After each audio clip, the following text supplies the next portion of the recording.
A man's secret existence is shattered by dangerous men trying to steal his identity. When one of them offers his hot wife, he wonders if he should keep his anonymity or give it up for love. One morning in Tokyo, the boxman quietly observes the busy streets. As the passing pedestrians ignore him, he intently watches them through a peephole. He believes the curtain lets him see the world differently since it erases his identity. Inside it, he can exist without life's inconveniences. When a woman discerns that he isn't just a box, she checks back to confirm and hurriedly walks away. He reflects that while some people recognize his presence, they pretend he isn't there. Just then, he gets a glimpse of myself, a professional photographer, snapping pictures of him from a distance. Anyone who becomes overly aware of him becomes the boxman himself. He immediately leaves his spot and slowly creeps through a vacant alley. When he sees his arch-enemy, the Wapan beggar, waving a flag overhead, he stands up and frantically runs past the crowds while the stranger follows him. The boxman finds his way on the side streets, but myself catches up to him and takes more photos. Eventually, he escapes into a dirt road and settles beside an industrial plant.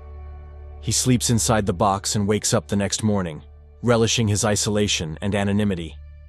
In the meantime, an unlicensed medical practitioner known as the fake doctor shows video surveillance of the boxman to the general, a retired veteran doctor he works for. He attends to his mentor's worsening ailment and advises him to prepare a proper will. The old man reveals that he once thought of taking his life, but he didn't want to die deceiving the world. So he entrusts his servant with a document and says he's leaving him with the truth. As the boxman writes his reflections on how he must learn to overcome discomforts like pain and itching, the Wapan beggar slings a rock at him.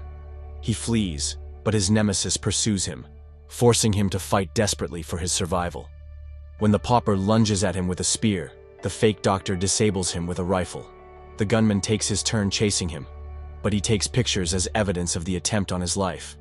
While the boxman prints negatives of the sniper and inspects them, Yoko, a fake nurse who works for the general, tells him there's a hospital nearby. The kind woman drops an envelope into his peephole and walks away. Unable to see her face, he compares her legs to the other photos he's taken, though he doesn't recognize her. When he finds a map and some money in the packet, he leaves the cardboard to seek medical attention, unaware that Yoko and the fake doctor are the ones treating him. They claim to give him a local anesthetic, but they inject him with a sedative instead, causing him to drift into sleep and dream. In the past, the patient used to be myself, a professional photographer who was unhappy with his life. One day, he saw the boxman outside his home and immediately recognized him. He took out his prints and realized he previously snapped a picture of him in a Tokyo alley. Worried for his safety, he shot the enigmatic character and cautiously approached it. While he discovered a blood trail, he didn't find anything besides a handwritten journal. Over time, he found it harder to deny the boxman's existence and assumed his identity. In the hospital, myself wakes up to Yoko asking about his job and his injuries.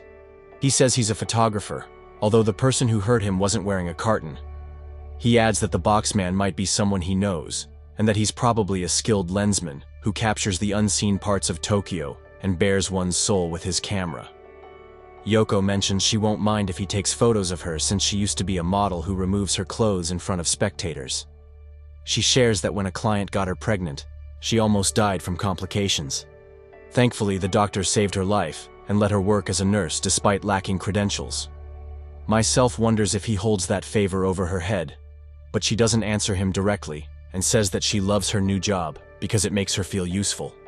The woman then asks him to inform the boxman that she wants to buy his cardboard. As he's leaving the hospital, she firmly grabs his arm and begs for his help. The fake nurse reports to her husband, who then picks a dress for her and leads her to the lab. She reluctantly visits the general, who places her hair in his mouth and tells her not to worry, since everything she's experiencing is just a figment of her imagination. Myself retrieves the cardboard to reclaim his identity and record his discovery. He knows that the man who treated him is the assassin, though he's unsure of Yoko's true intentions. When the fake doctor returns to the laboratory, he finds his employer inside a cardboard. The old man insists that he spend time in one, so he'll know what it feels like to be the boxman. However, the fraudster adamantly refuses his request because he doesn't think it's necessary. The general then takes off his box to gather his papers and carelessly throws them to his servant. He says he's ready to become the boxman and wonders how long he has to wait for the carton. As the fake doctor prepares to leave with the nurse, the veteran taunts them that they too will become real if they wait longer. Once they're alone, he profusely apologizes to his wife and promises her that it'll soon be over. The woman reveals that since his husband's involvement with the boxman, he's changed. However, the imposter ignores her concern and instead shows her a video of myself engrossed in a notebook. Curious, the fake nurse asks the doctor if he'll also wear a cardboard like the general. He responds that if it will help him create the perfect crime, it might be necessary. That night, myself safely stores his journal and the negatives to prove that the fake doctor is responsible for the boxman's demise. As he safekeeps the evidence, Yoko slips him with some cash and instructions on the cardboard's disposal. On her way back, he intercepts her to return the envelope, but the nurse insists he should hold on to it and keep his end of the deal. When he asks if that's what she truly wants, she implies that no one knows where the truth lies. Later that evening, he spies on the couple from outside the windows. He notices the doctor with a replica of his carton, commanding Yoko to reenact her earlier encounter with the general. She says the old man told her to remove her garments, and that she was more afraid than usual because she couldn't see his face. Her husband reassures her not to be scared, because they're only recreating the events. When the fake nurse moves across the room, the photographer uses a mirror to get a closer look without being seen. She recalls he offered her beer, and that she drank it without any clothes. Yoko remembers he ate a cactus while inside the box, and asks her husband to do the same. She noticed the veteran's behavior became more suspicious afterward, but the doctor explains he consumed a harmless species that had no effect on his mind. She discloses the general asked her to give him enemas, and to come close because her smell excited him. Eventually, he requested her to get down on all fours and watched her from behind. The fake nurse reminds the doctor he needs to try it himself, so she prepares an enema and gives him one. As she recounts these events, myself gets up and looks through the window to get a clear view of her. He pleasures himself as he watches the woman goad her husband to sniff her like a dog. After witnessing their intimate roleplay, he immediately flees the scene, while the fake doctor stays in his cardboard to ruminate on the experiment. The quack eventually shares his thoughts with his wife. He realizes it isn't the act of observing that makes the boxman who he is, but what he writes in his notebook. At the beach, the recluse wonders what motivates the charlatan to manipulate Yoko. Myself thinks fondly of the woman, and believes the depraved acts she's forced to commit don't suit her. He compares her to the light shining through the tunnel's exit, and wonders if she can help him shed his box. When he falls asleep from exhaustion, the fake doctor sedates him and steals his journal. In his office, the fraudster successfully copies the general's handwriting. He then burns myself's notes and spends the night replacing them with forgeries in the veteran's hand. Myself meets with the fake doctor at the general's lab the following day. He returns the money he received for the carton and reminds him there can only be one boxman in a city. Aware of his fondness for Yoko, the imposter requests his wife to remove her clothes and proposes to leave her in his care. He quotes some lines from the diary, which surprises the photographer. When the man asks if she's acting against her wishes, she says she can stop unraveling if he's uncomfortable, or he can take pictures of her if he wants. The fake doctor clarifies that the nurse is a clever woman who makes her own choices and doesn't take orders from anyone, but he can enjoy her as he pleases if he agrees to their deal. Myself rejects the offer and reveals a photo of the previous attempt on his life.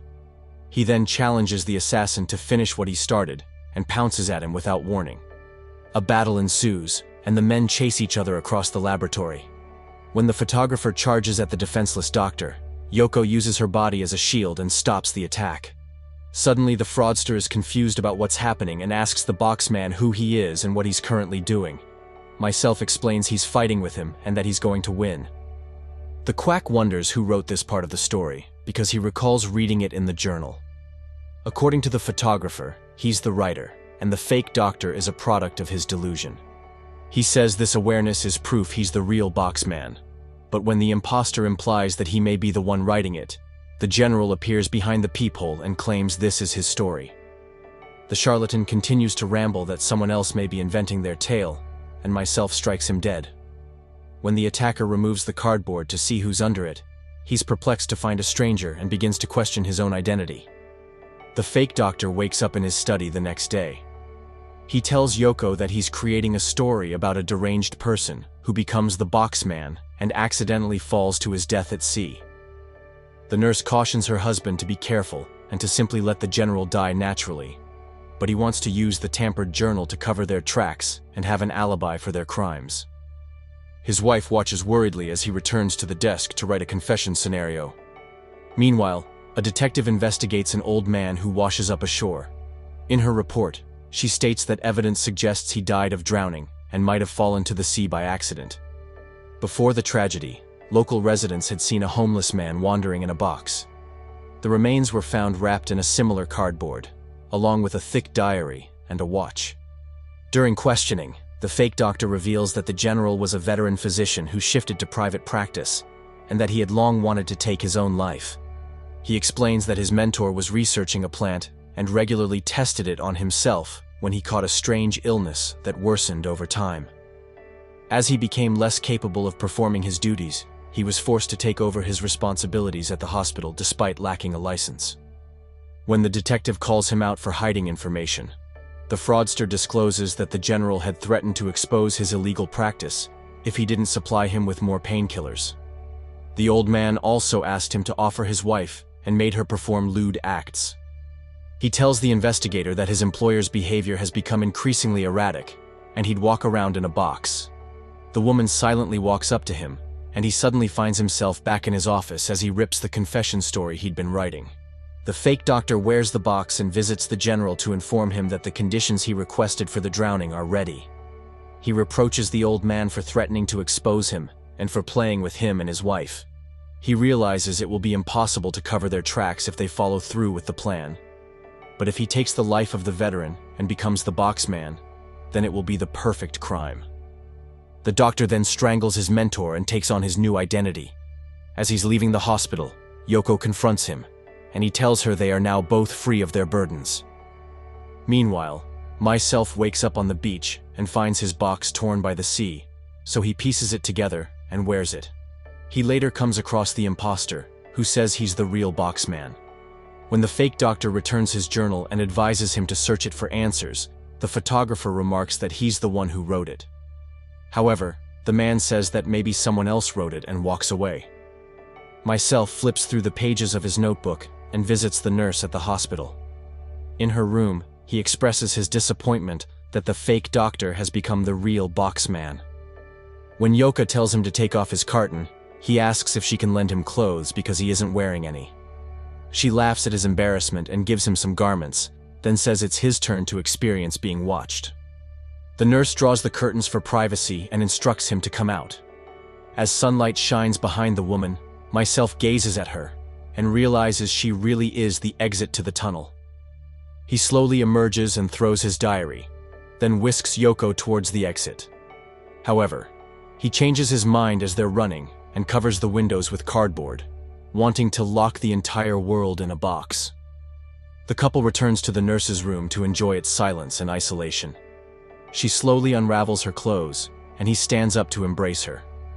After Myself gently lays her on the floor, they make love while holding each other's hands. Yoko wonders about the future, but the man doesn't know, and they fall asleep together.